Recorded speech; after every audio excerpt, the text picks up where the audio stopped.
Hey, it's your moving docs, Dr. Nolan Lee and Dominika Hertzberg. Talking more about foot pain.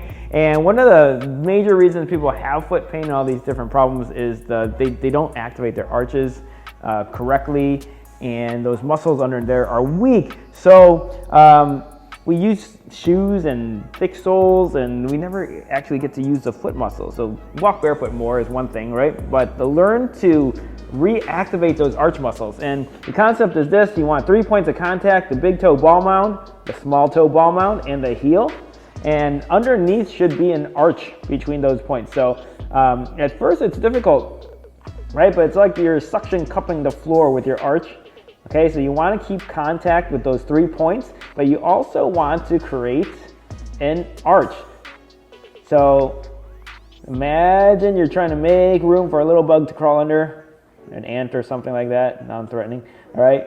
And that's your task to try for today to help your foot pain.